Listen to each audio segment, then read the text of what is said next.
Bismillahirrahmanirrahim. Assalamualaikum warahmatullahi wabarakatuh.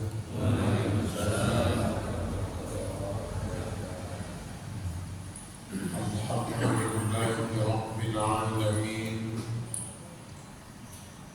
Wassalatu wassalamu ala asyrafil anbiya'i wal mursalin wa ala alihi wa sahbihi ajma'in. Pertama-tama sekali, marilah sama-sama kita mengucapkan puji dan syukur kita kehadirat Allah Subhanahu wa Ta'ala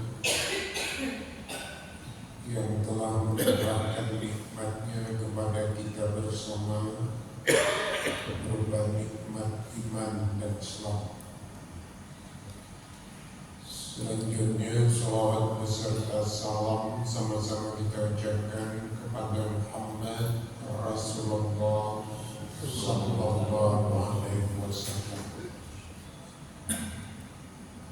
Yang terhormat bapak-bapak dan ibu-ibu, terutama sekali orang-orang tua saya yang hadir pada kesempatan pagi yang berbahagia ini. Khusus hormat saya kepada saudara-saudara saya pengurus DKM yang hadir dan anak-anak kami yang kami cintai. Nah, pada kesempatan pagi ini, ya sebagaimana biasa kita bersyukur. Kalau bahasa saya selalu saya katakan syukur masih hidup. Jadi gak usah banyak mikir-mikir, hidup aja udah syukur. Nah, kemudian ditambah lagi kita bersyukur kita masih sehat. Kita dapat membayangkan betapa banyak sudah saudara-saudara kita yang kembali menghadap Allah, yang hidup lagi. Dan betapa banyak saudara-saudara kita yang mungkin terbaring di rumah sakit, tapi kita pagi ini bisa berada di majelis yang penuh rahmat dan rahmat Allah di masjid ini. Itu kita syukuri. Nah, selanjutnya kita berbincang sebagai manifestasi daripada kesyukuran kita bincanglah lebih kurang 45 menit tentang persoalan-persoalan kehidupan yang masih kita jalani ini, untuk bisa senantiasa nanti memperbaiki hidup kita ini menjadi lebih baik, sehingga sejalan dengan apa yang kita selalu berharap menutup hidup ini dengan husnul khatimah. Jadi ada sebuah proses. Jadi kita bermohon, tapi ada ikhtiar yang berjalan terus untuk menuju kepada hidup yang lebih baik, agar nanti berakhir hidup ini dengan husnul khatimah. Nah, bulan lalu kalau saya tidak salah kita sedang berbicara tentang persoalan yang berkenaan dengan bekal yang harus dipersiapkan oleh orang-orang beriman. Nah, sudah lebih kurang sebulan. Siapa yang kira-kira sudah bisa pulang kampung?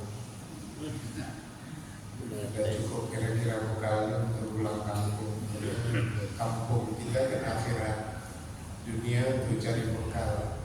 Kira-kira yang sudah sukses untuk pulang ada kira-kira.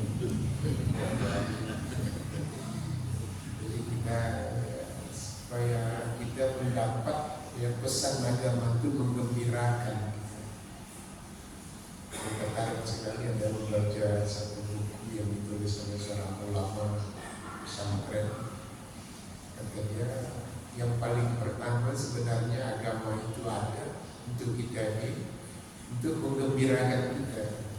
Jangan pula terbalik, beragama stres. Orang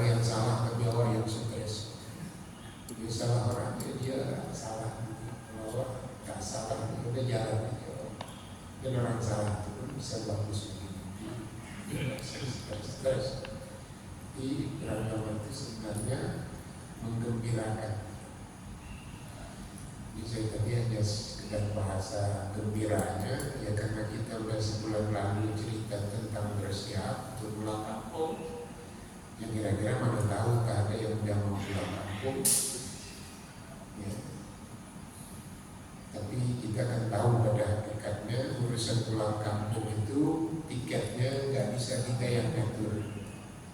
Kita hanya disuruh bersiap saja, tiket pulang kampungnya 100% Allah yang ngatur. Nah itu yang lalu. Pagi ini kita berbicara tentang persoalan maksimalisasi keikhlasan dalam kehidupan. Jadi maksimalisasi itu artinya memaksimalkan,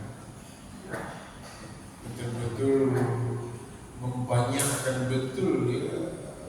Ikhlas itu sebenarnya pada dataran kehidupan kita. Kalau ada sisinya itu ibu jangan kira-kira apa-apa saja bahasa Ustaz begitu. Di maksimalisasi itu proses memaksimalkan ikhlas di dalam kehidupan kita. Karena perjalanan namanya perjalanan menuju kampung tempat kembali itu tidak semudah kita mengomongkannya gitu. Karena jalan itu ya, saya punya anak ya. Kemudian ada temannya satu sama-sama kuliah dan sama bekerja, kemudian sudah beristri, kemudian terpisah dari istri karena pekerjaan. Dia ada hari libur berangkat, suami menengok istri ke tempat pekerjaan, tapi ada anak satu ditinggal.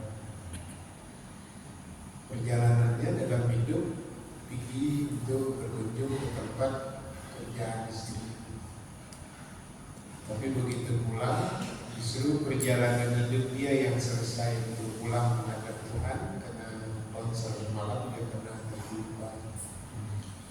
Dia sendirian, anak ditinggal, tentu saja anak pula belum ajar dia, ditinggal di bawah. Kira-kira begitulah perjalanan kita. Jadi otoritas untuk kembali itu memang Allah. Jadi gak usah pulang sendiri ke kampung. Tunggu aja teleknya dari Allah untuk pulang kampung. Jadi kita siap-siap saja. Nah pagi ini kita berbicara tentang maksimalisasi keikhlasan dalam hidup, memaksimalkan ikhlas. Jadi kalau ikhlasnya tanggung-tanggung kita nggak jalan hidup ini gitu. Selamat kita. Tapi jangan bapak balik lah bertanya apa Ustaz udah ikhlas betul. Itu gak usah tanya-tanya, itu urusan saya. Kayak pun gak tanya-tanya bapak udah ikhlas betul. Enggak, kita ngomong-ngomong aja supaya sama-sama berlatih untuk jadi orang ikhlas. Nah, kenapa ikhlas itu penting? Ulama kita dari beberapa literatur saya baca, terutama yang klasik, kata dia nggak ada suatu amal yang bakal diterima oleh Allah kalau kita nggak tulus. Nah ikhlas itu jadi bahasa Indonesia, tapi ada yang menerjemahkan ikhlas itu ke dalam bahasa Indonesia kita tulus. Jadi tidak ada satu amal pun yang kita buat dalam hidup ini yang bisa nanti diterima oleh Allah kalau kita tidak tulus.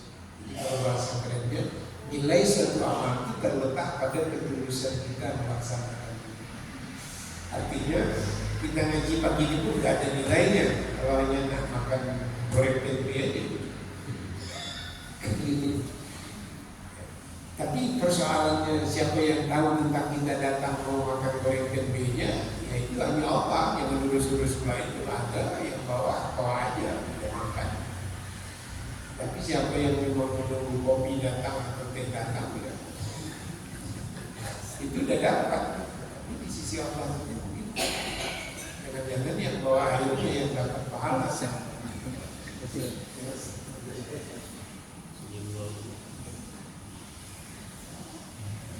Nah, itu kira-kira gambaran kita berbicara ikhlas. Jadi nilai ya, kalau bahasa bukunya begitu, nilai sebuah amal itu akan ditentukan oleh ketulusan kita untuk melakukannya. Jadi saya menyampaikan ini memang ceramahnya gitu aja, karena hati kan. Jadi kita berikan satu ungkapan, perkataan yang bisa menusuk hati kita. Baru dia main nanti itu melakukan pemindahan pesan itu ke pikiran kita. Nah, baru nanti terucapkan kita, terbuat kita. Jadi ada prosesnya. Nah, tapi keikhlasan untuk melaksanakan satu amal itu tidak mudah karena kita punya hambatan. Masih ada yang ingat? Dalam diri kita ini ada hambatan untuk membuat kita nggak tulus. Itu analisis para ulama kita, kemudian memberikan poin-poinnya dan nanti dia kasih kita solusi bagaimana untuk mengatasinya. Nah, orang sulit untuk ikhlas itu karena dia punya hawa nafsu. Punya hawa nafsu ini. Kemudian Allah menginformasikan karena kita punya nafsu ini ada pengilhaman, dia itu bisa membawa kita kepada kejahatan, ya, fujuroha watak waha. Jadi ini hati-hati ya. Bisa digiringnya kita hidup ini nanti kepada fujur, kejahatan, dan bisa digiringnya kepada ketakwaan. Nah, bayangkan kita memiliki ini kalau tidak kita istilahnya pada manajemen kalau tidak kita manajemen hati ini, ya saya yakin dia lebih cenderung kira-kira ibu kalau dalam hidup ini senangnya melayani atau dilayani gitu. Kalau dasarnya dilayani gitu. Jadi kalau dia nggak diajar dia untuk melayani, kita pasti nanti suka dirahmati. Tapi kadang-kadang payah kali nak menghormati. Suka kalau orang senyum sama kita, tapi kita stres saja udah 12 jam gitu. Jadi hanya suka senyum orang, tapi awak lupa senyum gitu. Dia suka tempe orang, tapi awak lupa bawa tempe. Jadi itu yang model-model begitu kita harus tata. Itu nggak bisa dibiarkan karena itu potensi dasar ini. Ada manajemen gitu. Ada pengelolaan hati ini. Jadi nafsu itu harus betul-betul dikendalikan. Apa konsepnya yang ditawarkan? Nafsu ini konsepnya itu saya tengok di dalam kitab-kitab klasik. Tapi ini kitabnya sudah lama-lama nih kalau bicara gini itu Pak Ustaz. Rata-rata hampir 800 tahun, 900. Jadi ulama-ulama kita dulu 900 tahun dulu udah menulis yang model-model begini yang kita bicarakan. Ini bukan yang baru. Jadi ada konsepnya itu namanya mujahadah gitu. Jadi mujahadah itu berjuang bersungguh-sungguh. Maka ada firman Allah yang berbunyi wallazi najahadu, apa itu? Wallazina jahadu fina lanahdiyannahum subulana. Jadi menurut tafsir, kalau kita baca ada satu ulama yang menafsirkan ayat ini turun sebelum turun ayat perang. Berarti yang dimaksud wajahadu di sini adalah melawan hawa nafsu dengan perang besar waktu itu Badar. Tapi perang dengan hawa nafsu yang lebih besar, yang lebih hebat lagi. Berdasarkan ayat ini, penelitian para ahli, saya nggak ahli, tapi saya baca penelitian mereka, ayat itu turun sebelum ayat jihad turun. Jadi berarti jihad di sini adalah melawan. Jadi mujahadah. Jadi kita ini kalau nggak dilawan dia, tapi jangan dibuang, dilawan aja keinginan dia untuk kejahatan tadi, ya kita nggak mau ikut. Jadi dia yang kita bawa, tapi bukan kita yang hanyut dibawa oleh selera tadi. Kita ingin dihormati gitu, tapi tidak pandai menghormati, bukan selera-selera kita. Jadi bagaimana caranya? Maka diajarkan kita ya untuk betul-betul yang ada hubungannya dengan melawan hawa nafsu apa? Kalau puasa itu jangan doa, kalau kita sholat itu apa? Itu ada dialog dulu dengan seorang nabi. Ketika ditanya amal yang paling baik itu, kalau kita sholat untuk siapa? Kita kan?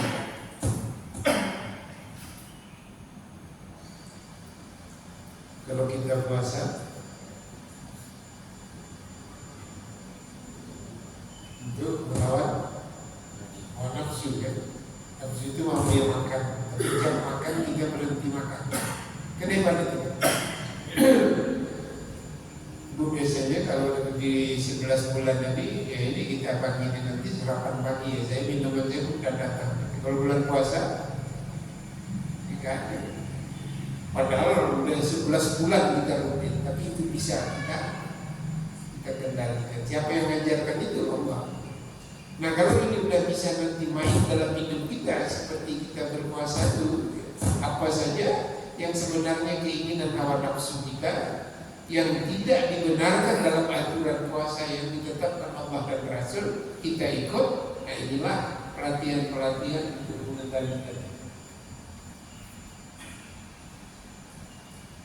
Jadi namanya mujahadah. Kita harus, itu konsep yang paling banyak ulama mengatakan begitu. Dan itu termasuk salah satu juga konsep dalam teori tasawuf ya. Konsep itu konsep untuk mendaki jalan menuju Tuhan. Mujahadah itu satu konsep, kalau tasawuf punya begitu. Satu konsep jalan mendaki menuju Tuhan. Jadi mendaki, bukan jalan mendaki, tapi mendaki jalan menuju Tuhan. Harus ada perjuangan. Jadi nggak bisa, ini tadi kita ke masjid ini perlu perjuangan. Betul bukan? Bangunnya jam berapa tadi? Mau ke masjidnya aja nggak bisa santai-santai, harus ada perjuangan. Apalagi saya dari perumahan, bangunnya aja pun juga disetel kan. Kalau mau lagi sholat ya orang bangun jam 3 gitu. Baru nanti udah di sana tuh pas ini tadi begini jam 4 berangkat dari sana baru pas ya gitu. Saya lewat aja jam 4 sedikit pasti udah azan saya sampai. Itu mengatur, apalagi sampai ke Tuhan mau pulang kampung itu nggak bisa. Jadi satu maksud mujahadah namanya. Jadi ada mendaki yang ada beda. Ada satu ulama yang banyak dibaca oleh orang Indonesia di kitabnya, mendaki menuju jalan Tuhan itu dengan konsep berserah pada pengaturan Tuhan. Jangan ngatur hidup ini, Allah yang ngatur. Begitu jalan mendaki. Tapi kita di sini adalah untuk mengendalikan hawa nafsu.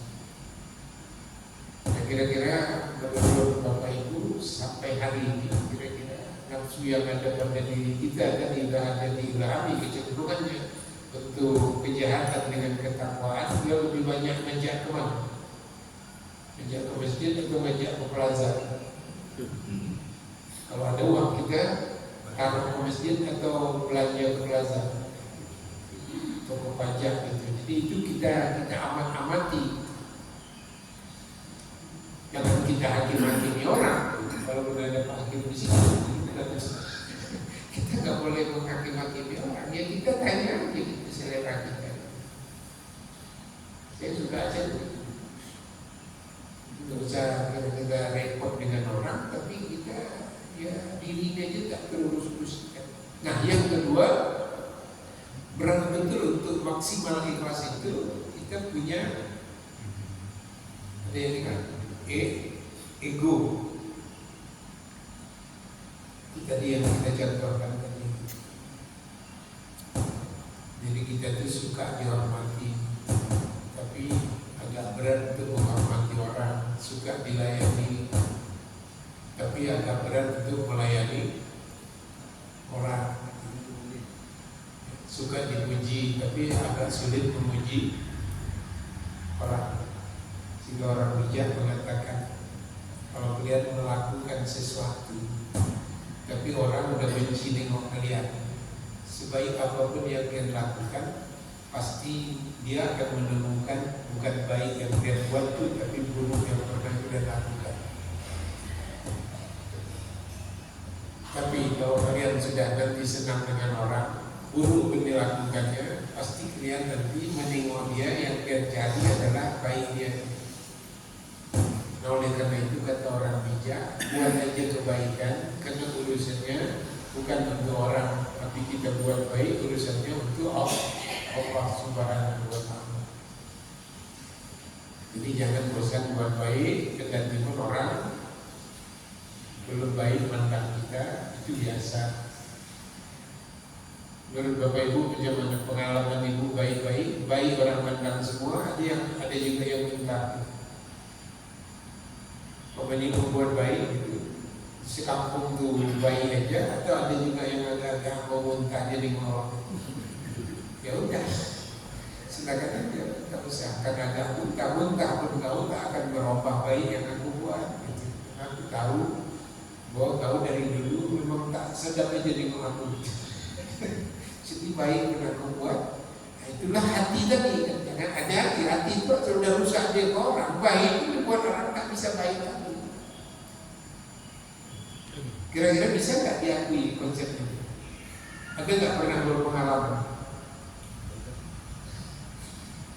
Jadi kita sedang usaha hati kita semua orang itu baik itu dibuat payah kali itu nak memunculkan baik itu yang mau kita komentari, tapi nanti buruk dia juga lah yang akan kita komentari. Dan baik buat. Kenapa? Karena udah di hati kita mana dia itu buruk. Di hati itulah yang harus dijaga. Bagaimana caranya? Kita harus maksimalkan ikhlas dalam berbuat. Nah, ketika kita sudah memaksimalkan ini, hambatannya tadi kita punya nafsu yang bermujahadah melawannya. Tadi wallazina jahadu fina lanahdiyahum subulan. Jadi kita memang betul-betul harus berjuang untuk ke jalan yang benar ini. Nah, kemudian kita punya ego. Ego itu kan mau kita aja gitu. Ibu kira-kira kalau andai kata ada 4 orang itu datang hidangan, kira-kira ibu jauh hidangan itu atau dekat dengan ibu yang ibu suka itu?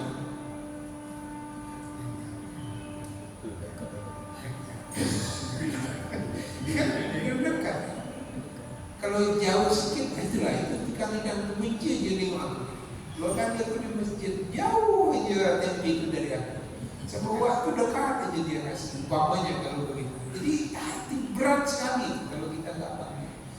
Jadi yang gitu-gitu, kalau orang hati yang lapang itu nggak ada dia tengok-tengok begitu jauh tariknya, jemput kayak gitu. Nah itu berat kita. Jadi kita punya ego itu karena kita mau kita aja gitu. Karena saya yang tak pernah lupa betul saya waktu beli buku itu dulu masih di dosen saya tahun 95. Itu dulu ada ditulis satu buku oleh orang Barat itu Daniel Goleman namanya, terjemahan Indonesianya Kecerdasan Emosional. Jadi saya nampak buku itu diangkat bikin Clinton, buku terbaik yang pernah saya baca. Kemudian dia bilang apa isinya itu simpelnya. Jadi sebenarnya kesuksesan hidup ini, dunia dan akhirat itu lebih banyak ditentukan oleh kemampuan kita untuk memahami orang lain. Kalau bahasa agamanya khairun nas anfa'uhum linnas, sebaik-baik manusia yang bisa sukses dunia dan akhirat itu adalah yang paling banyak gunanya untuk orang lain. Tapi dia pakai teori kecerdasan emosional. Simpul dalam buku itu saya perhatikan, selalulah buat keputusan dalam hidup berdasarkan pertimbangan awak pada orang lain. Ibu kalau nyuruh anak cuci piring, pertimbangannya anak sedang nonton TV, ibu cuci nyuruh piring, ibu suruh juga, atau ibu yang cuci piring dengan pertimbangan mengganggu kesenangan anak, atau berhenti kau nonton TV itu, cuci piring, yang mana kan? Cuci piring.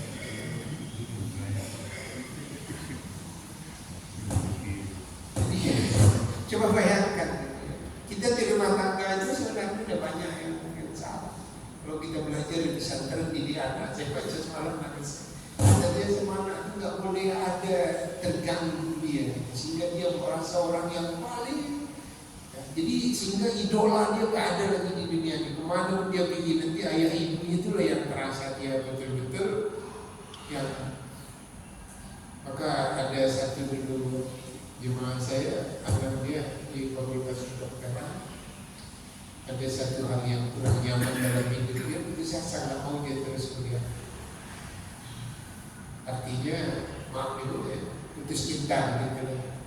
Padahal orang yang mencintai kita, saya lah umpamanya misalnya contoh 25 tahun dicintai oleh orang.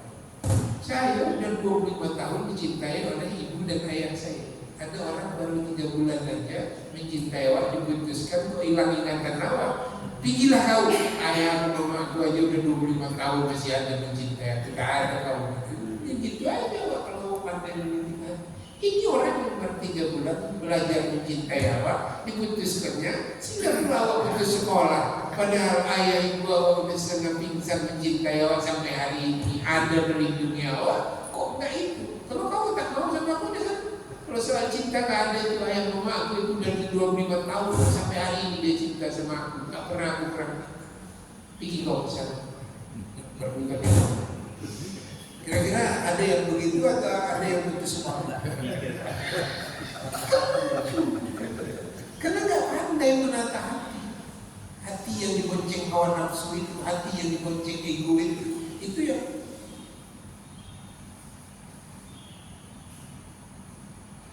nah itu betul, ya, saya nggak mau jemaah saya di komplek Jawa sana, cuma lalu setengah tesnya betul. Dia juga betul, hanya itu aja sekarang macam orang pandang, dia macam mana lagi? Jadi dia itu memang tidak merasakan betapa. Jadi seharusnya anak kita itu kalau ada orang sepeda, semalam itu ada anak saya bermain bola, lalu dia menegur anak saya, disepaknya sepatunya, panggil saya. Kamu yang harus jaga dia, masa kamu menegur dia pakai kaki? Kita bermain bersama, kau masuk bermain dengan belum saya, kau saya didik. Kemudian anak saya ustaz, kau tegurnya dengan menggeserkan kakimu.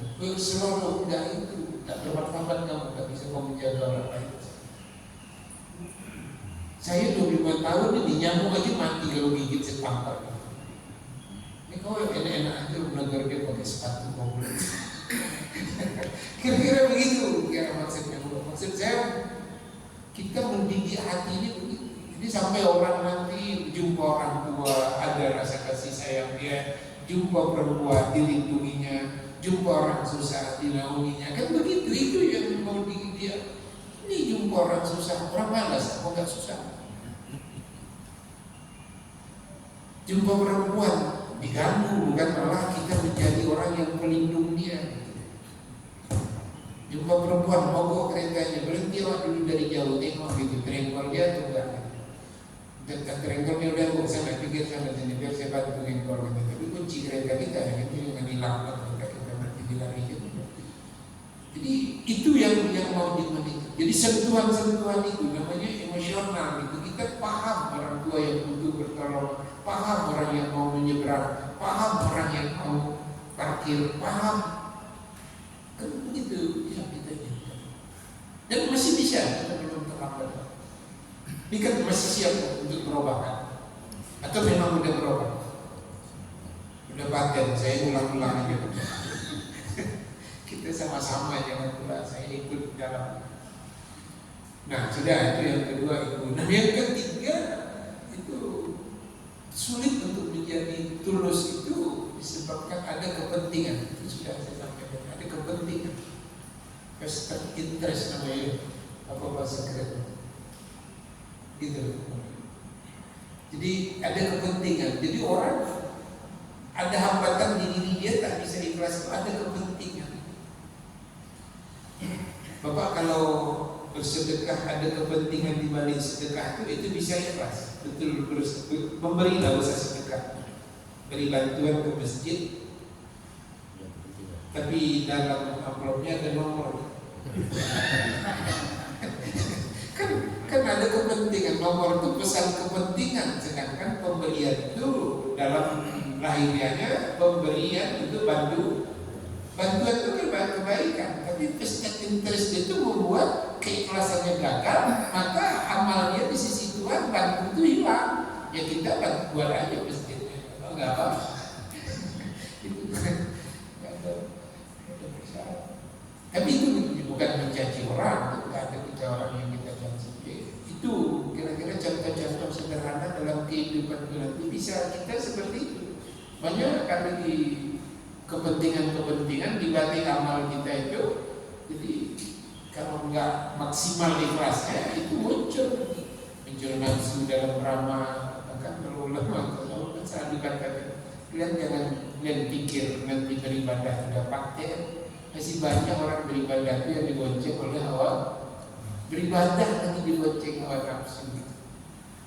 Rajin sholat, ada satu ulama itu rajin sholat, muka aja. Tahu-tahu muka penuh, dia dapat saf kedua, udah gelisah. Itu orang tulus atau orang pamer? Dia biasa di depan, tapi kebetulan dia datang tak dapat lagi depan, dapat gelisah dia. Itu orang bagus atau orang belum pas ikhlas? Kalau sebenarnya itu berarti depan itu hanya perasaan kau ditengok orang ya. Dapat kosong dua itu gelisah kau, padahal tak ada gelisah muka yang kosong gitu. Ya, jadi berat sekali gitu ya. Kalau kita baca kitab-kitab klasik menyangkut hati ini, ya belum ada lah kita. Kalau saya belum ada apa-apa, karena Bapak percaya juga versi saya ini dulu manajemen hati, jadi saya coba-coba aja. Nggak usah aku bantu awak yang sudah macam penceraman udah berhati kan. Kadang-kadang lebih banyak hati orang lagi sama awak. Kalau orang belum bentuk air awak ada dua. Jadi hati orang ini yang ada di sini. Tapi awak anggap biasa aja menceramah. Kalau orang berhati, orang ini udah beramal udah dua. Udah dibuatnya gitu, awak masih ceramah. Orang udah lama sebagai kebaikannya diantar dan air itu hati begitu cepat gitu. Jadi responnya kalau dia hidup gitu. Makanya jangan mati. Khatamallahu ala qulubihim wa ala sam'ihim wa ala absarihim wa syawa. Jadi kalau udah khatamallahu ala qulubihim udah mati itu nggak bisa lagi. Jadi dia maunya nanti nafsu dia saja, mau dia, kepentingan dia. Jadi hidup ini semuanya arahnya ke dia. Nah, tiga ini yang sebenarnya hambatan. Nah, ketika kita mengerti hambatan ini dan kita ingin memaksimal ikhlas, ya kita kan harus bertahap menengok kerja itu, satu kerja itu pada 3 tahapan. Bisa dulu saja. Jadi kalau saya berceramah, ya sebelum saya berceramah, sedang berceramah, dan setelah selesai ceramah.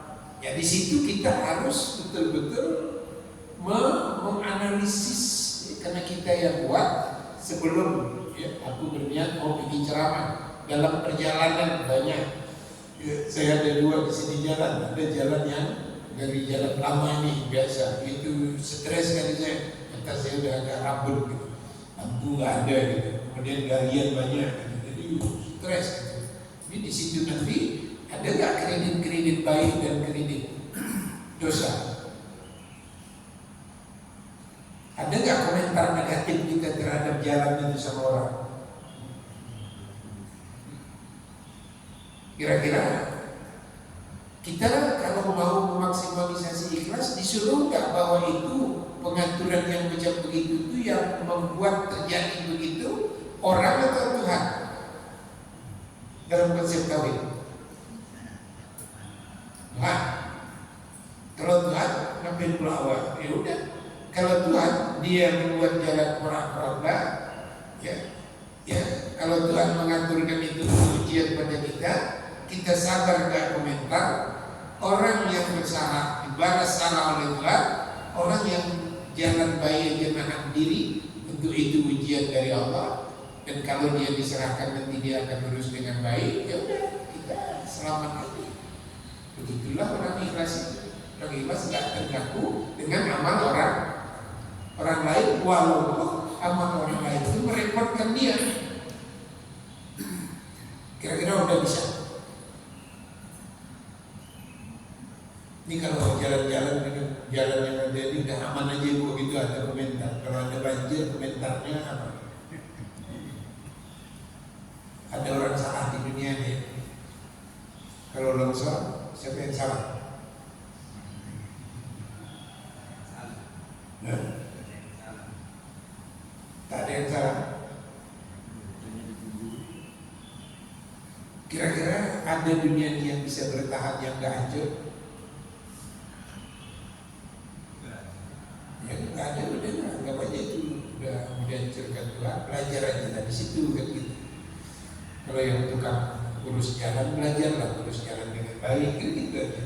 Kalau yang berjalan, nikmatnya jalan itu kalau bagus. Kira-kira pernah nggak ingat sama orang bangunnya kalau jalan itu bagus? Kalau jalan dulu, ingat nggak ibu sama orang bangunnya?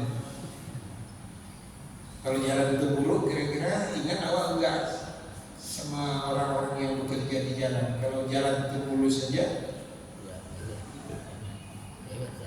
nah, itulah hati yang tak, itulah yang hati tak tertata.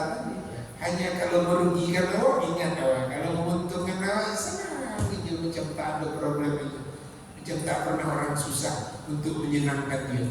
Kita senang tuh banyak orang susah. Ada orang senang di dunia ini yang di atas tidak ada susah orang lain. Ibu pakai jilbab yang bagus itu, ada orang yang susah itu gini menjahit itu, jadi bukan jadi aja jilbab itu. Kalau nggak rakit aja uang ibu itu jadi jilbab di rumah. Pakai uang 500, uang 1.000, uang 2.000 itu sapu-sapu. Nah itu kira-kira hati begitu. Nah, oleh karena itu kita harus memulai perbuatan itu dengan ikhlas. Saya ingat dulu waktu belajar di fikih mazhab, tapi nggak belajar langsung baca langsung gitu. Tapi itu mendefinisikannya itu qasdu syai'. Itu menurut Imam Syafi'i, qasdu syai' menyengaja sesuatu, muqtarinan bil fi'li ketika memulai perbuatan itu. Jadi ada penyengajaan kita ketika memulai pekerjaan, itu namanya niat. Jadi niat kita harus tulus karena Allah. Nah coba menjaga aja itu berniat. Tapi dalam praktek kita kan udah dari mulai saya ceramah pernah mencontohkan cangkol gitu aja, itu aja payah. Kita bisa beli cangkol pinjam orang, cangkol kita patah, dia tidak bisa ganti. Saya pernah pengalaman di bulan begitu bapak itu satu gagangnya satu cangkol patah satu. Kan kalau tidak pernah pukulkan batang cangkol tadi, kalau ada di hati yang cocoknya di batang cangkol di kepala kamu tidak pernah mau menggantikan. Itu kalau awak cakap gitu udah sadar, walaupun di hati.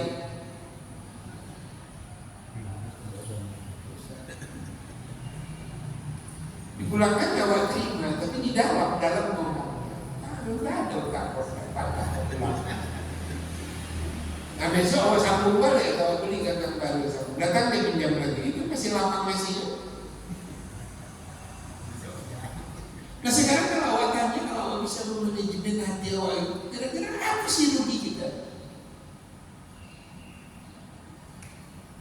Kalau kita sadar sekarang ini sedang merantau, mau pulang kampung, yang mau dibawa cangkolnya atau amal dari cangkol itu?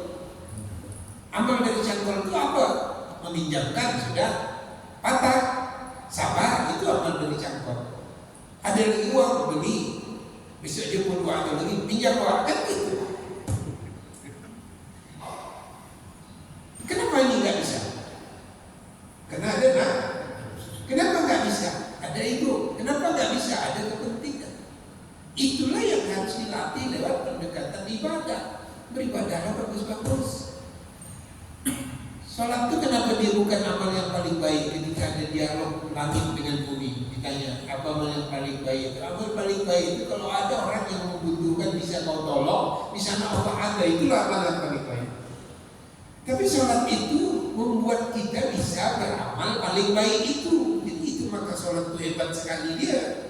Maka orang yang bisa betul-betul ada orang yang betul-betul tolongan, dia tolong di sana, Allah ada di sana, itu amal paling baik. Orang-orang sholat, orang puasa, orang zakat yang bisa begitu. Itu maka sholat, puasa, zakat itu hebat.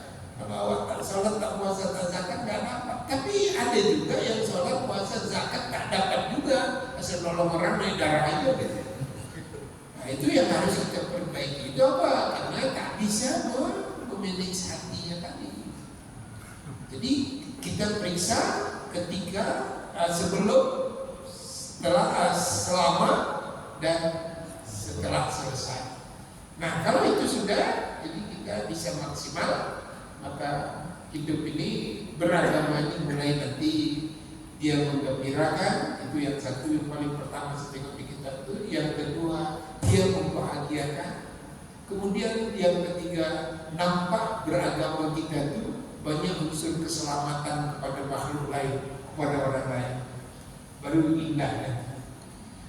Jadi kita gembira dalam beragama ini, fun saja dia begitu menyenangkan, kemudian bahagia, kemudian tampilan-tampilan kita tuh banyak menyenangkan orang lain.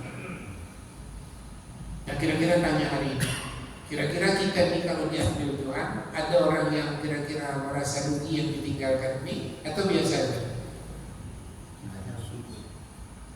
Atau sebaliknya ada yang bersyukur pula dia mati. Bisa bertahan sampai tua kalau dia mati. Ayam itu bisa besar. Jadi ini yang kita takut. Jadi kalau bisa nanti ya kita berpulang kembali, ada orang yang masih kecarian dia. Jangan sampai ada pun kita nggak ada gunanya, tak ada pun kita juga. Nah coba kemaslah hidup yang seperti itu lewat menata hati kita, kendalikan hawa nafsu dengan pendekatan peribadatan, ego kita dan sekaligus kepentingan kita, karena kita mau berbekal disambung ceramah yang lalu. Jadi berbekal untuk kembali pulang menghadap Allah Subhanahu wa Ta'ala. Nah, mudah-mudahan bermanfaat. Billahi taufiq wal hidayah. Assalamualaikum warahmatullahi wabarakatuh. Nah, ada yang mau ditanya silakan. Kalau udah baca belum ada lagi ditanya Pak. Ya. Silakan. Tentang ikhlas dalam kehidupan. Ya. Jadi dalam kehidupan ini ada yang ikhlas banget atau termasuk ikhlas enak dan ikhlas nggak enak. Ya. Yang nggak enak jadi enak, yang enak jadi nggak enak dalam kehidupan. Contohnya seperti apa kira-kira?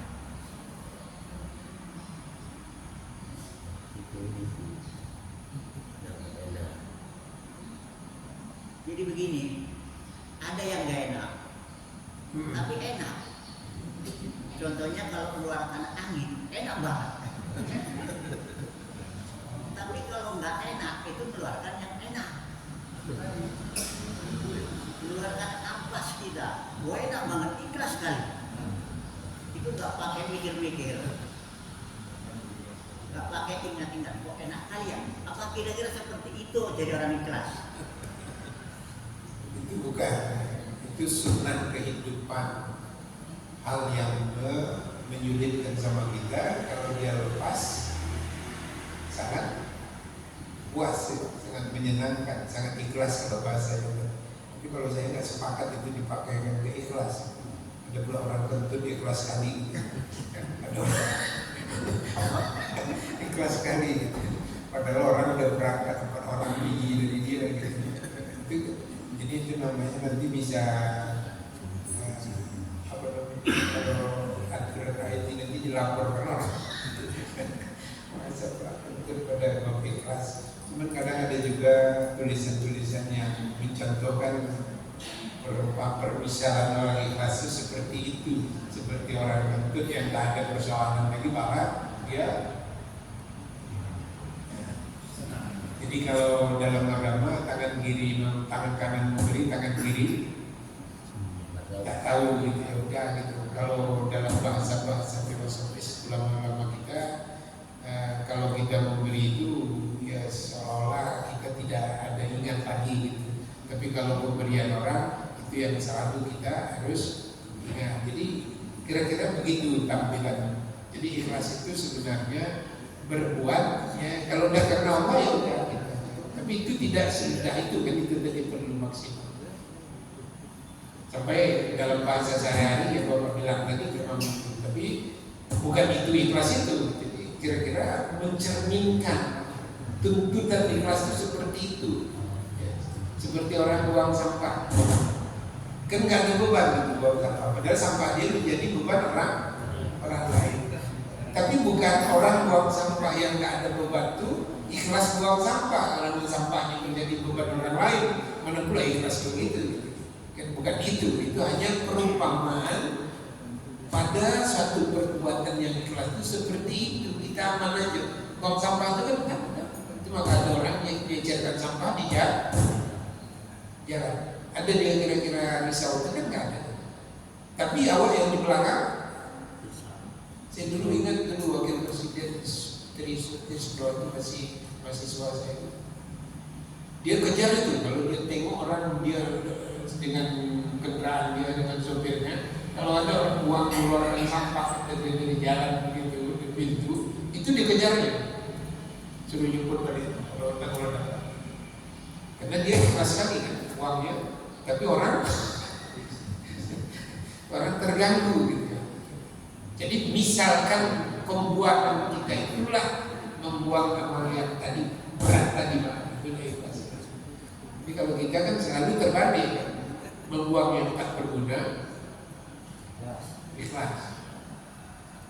Coba dalam sedekah kalau ada kain kita tiga kain itu, mau ibu kasihkan 2, 1 sama ibu pilih 2 atau orang ibu suruh milih?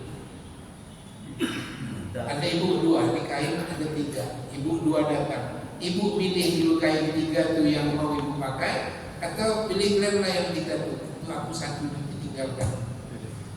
Ibu pilih dulu atau orang tuh ibu suruh pilih? Biasanya kita pilih dulu. Tapi kalau dalam hadisnya berilah yang terbaik, ya suruh pilih kau mana yang terbaik. Aku ingin mengasih yang terbaik. Ini ada 3 pilih mana yang kau mau. Dia tinggal sama aku. Awak tidak, awak tengok berapa benarnya, berapa ininya. Jadi yang paling baik juga yang tinggal sama awak, yang 2 tadi. Itu makanya nanti di surga kainnya ada yang bagus. Kan kain pilihan semua. Karena lebih banyak orang beli baju bagus dari, lebih banyak orang memberi baju bekas dari. Coba yang kali, kalau dalam hidup kita lebih banyak memberi baju bekas, sedangkan baju bagusnya kita pakai. Di surga nanti kita pakai baju apa?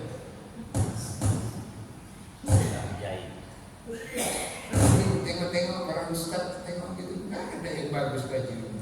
Kenapa ustaz di surga tak bagus baju? Salah aku dulu. Selalu aku baju kasih orang yang bekas-bekas yang pakai pakai. Udah habis, ada lagi di sini yang bekasnya yang sampai kemari. Ya udah mau kasih pakai. Nah, kita kalau memang mau tampil paten di sana, buat apa? Kalau ada 3 ayam kita, 1 ayam perempuan, 1 ayam betina, 1 ayam udah sakit-sakit, 1 ayam jago. Kalau ibu mau beli, apa yang ibu kasih? Kalau ibu mau makan ayam, kita ada 3 ayam ibu, ada yang menung-menung, ada yang sedang bertelur, ada yang paten gitu, yang ibu potong yang mana? Ya udah itulah tata lah hati kita.